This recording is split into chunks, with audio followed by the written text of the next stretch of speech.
Hey, it's Soul with another video. Although this video is going to be a little bit different. I'm going to ramble for a little bit about lore-related stuff, so there's going to be spoilers abound from the upcoming expansion, the current book that's out, so beware. Today I wanted to talk about Saurfang. I'm going to try to pronounce his name correctly. Saurfang, I'm sure I'm going to screw up somewhere. And how there has been a growing call for him to become the next Warchief. A large part of this is because the same people that are calling for this is trying to tear down Sylvanas.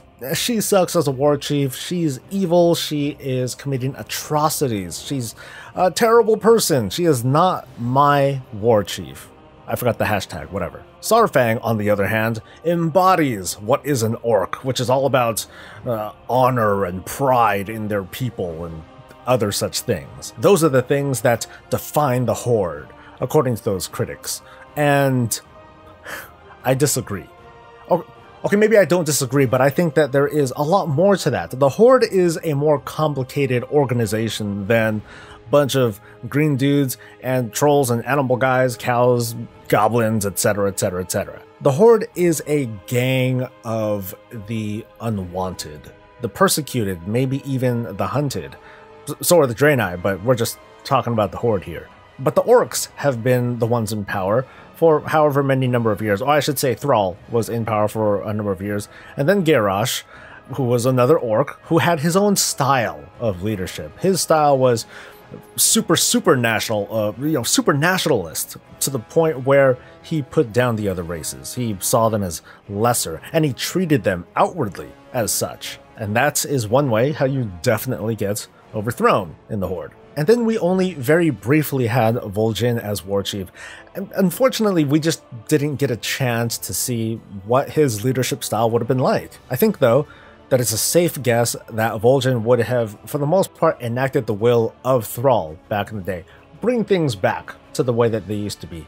Try to hold this tenuous piece together between the Horde and Alliance, which is what Thrall did for so many years, and then Garrosh just totally didn't give a shit. Unfortunately, Vol'jin died, and so we lose that opportunity to see just what sort of struggles he as a Warchief could have had, even though someone like Sylvanas in the Before the Storm book acknowledged Vol'jin's ability to, I guess, get people to like him, or I guess get people to get along well enough. So in comes Sylvanas Windrunner, which is surprising for some from the get-go. Well, many of them had thought, hey, why not give it to Saurfang? He's cooler than she is. Let's make him the Warchief instead. But we got what we got. So let's talk about Saurfang now. He is everything that Sylvanas is not. He's an orc male. He is all about honor and pride and, for the Horde, whereas many of Sylvanas' actions have not so much have been for the Horde, but they've been more like for the Forsaken first. And based on the almost weekly updates that we've been seeing throughout the Battle for Azeroth Alpha and Beta, these previews, all these little things that we've been seeing, they've been more and more painting Sylvanas as this dastardly, mustache-twirling supervillain who's out to become the next Lich King or Super Void Lord something something. Meanwhile, Saurfang has been very consistent about honor. Honor for the Orcs, honor for the Horde and its Warchief, and all the actions that they take together is about honor first. Today, I'm not here to say no to honor. I'm not here to deny it or contradict it. I'm here to add to it. And what I mean is that while the foundations of the Horde, which was founded by Orcs, the foundations of it, while a lot of it is is trying to live an honorable way by forgetting all the crappy things that the Orcs had done in the past and try to, turn a new leaf and return to their shamanistic roots and so on. Past the honor, the reason why they all banded together is because they all wanted to survive. It all goes hand in hand. Being honorable means that supposedly you will lead a more enjoyable life and that you will feel more proud of the accomplishments that you made and that you will leave behind a legacy that you can be proud of. Of course, you need to live too in order to enact those things and be able to, achieve those feats. Saurfang is almost a monolith of what it is to be, Horde and proud, honorable. Sylvanas, not so much. She's more about, survival for the Horde, survival for the Forsaken. Vol'jin said himself to Sylvanas, don't let the Horde die this day. And I guess he knew that Sylvanas would probably do anything that it took to ensure that, well, I guess that she survived, but trying to give her some credit to make sure that the Horde survives as well. So these days, I see both Sylvanas and Saurfang as absolute complements to each other. If you mush them together, you might have a pretty decent Warchief. Separately though, they might not be so great. So the point that one of the points that I'm trying to get to in this rambling is that I do not want Saurfang to be my Warchief. I think that he would suck. Where's those downvotes? I'm gonna watch right there. Are you gonna do it? Are you gonna, hold off on that for just a moment? Just hear me out. Throughout these previews that we're seeing, and definitely keep in mind that right now these are all previews. Any of this could be changed, omitted, and even then, we haven't even started the Battle for Azeroth expansion yet, and we don't know what the stories of these two very storied characters, we don't know what's going to happen to them in the end. But at least at the moment, while there are some very obvious examples of Sylvanas not being like the best person out there, I find some pretty fundamental flaws in Saurfang as well. Saurfang seems to have a kind of selective conscience as to what he is and is not willing to do. At least from what little we've seen on the PTR, thanks to Wowhead and the other teams that do all this sort of data mining, Saurfang has pretty much no problem with invading Teldrassil for the purpose, as Sylvanas stated, to take the city and hold it in an effort to stymie the flow of Azerites from from Kalimdor to the Eastern Kingdoms. It sounds silly, but hey, that's what she said, okay? Saurfang seems to have absolutely no problem with that.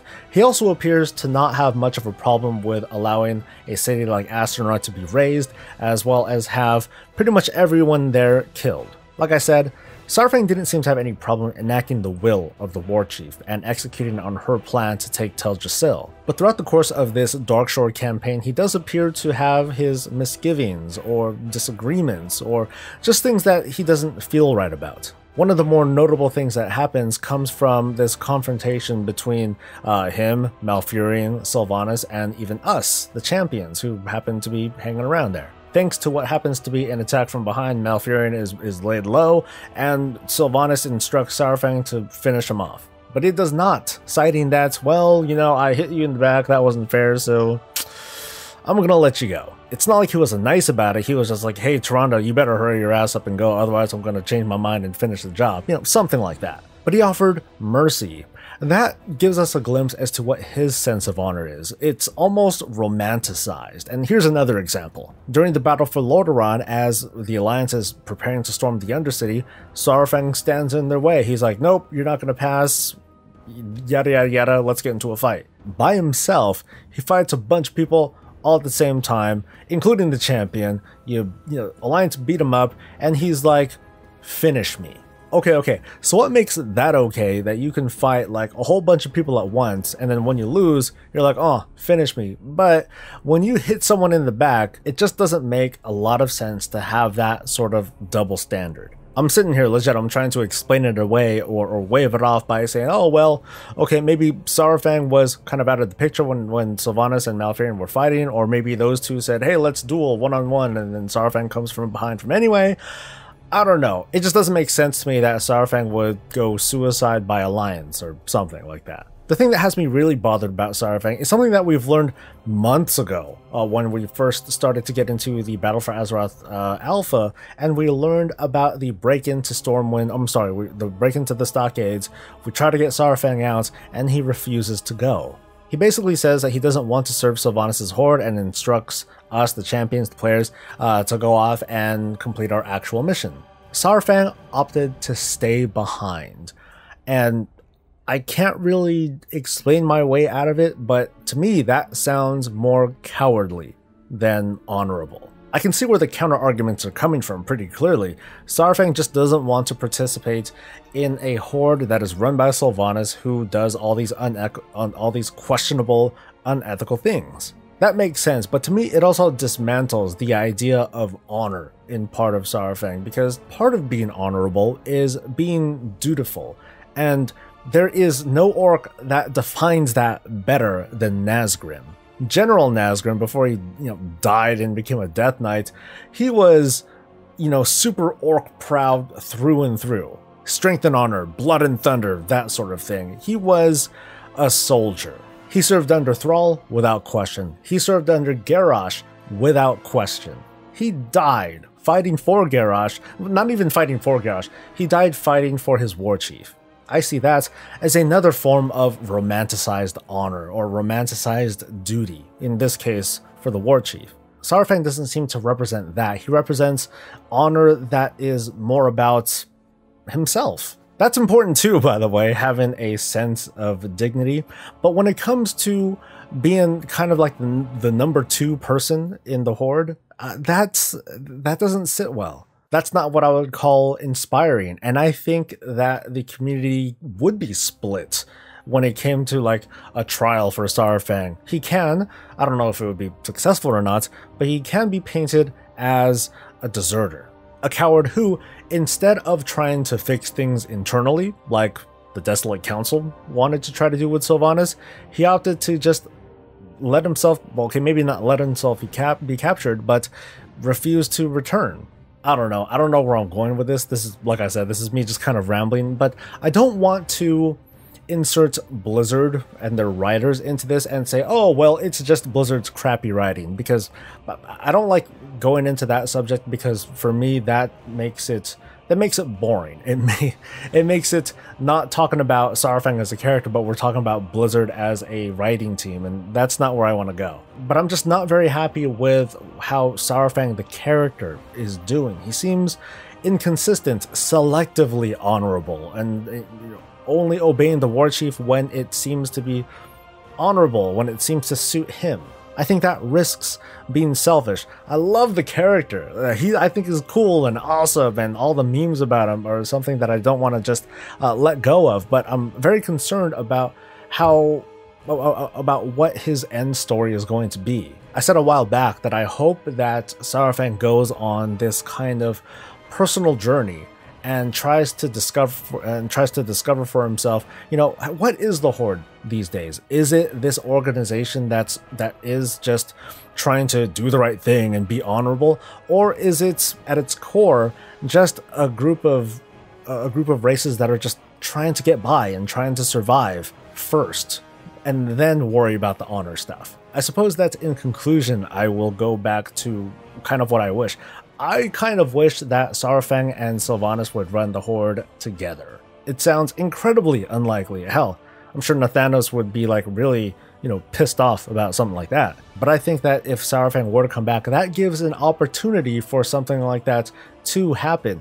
It would be weird. It would be, it's straight up fan fiction in my head, but I'm just going with this because it's my video. But I would love to see the melding of minds where the ideals of Sylvanas Windrunner, they kind of come together with the ideals of Varok Saurfang. And I would love to see a new Horde motto. Something very simple and succinct. And that is, live with honor.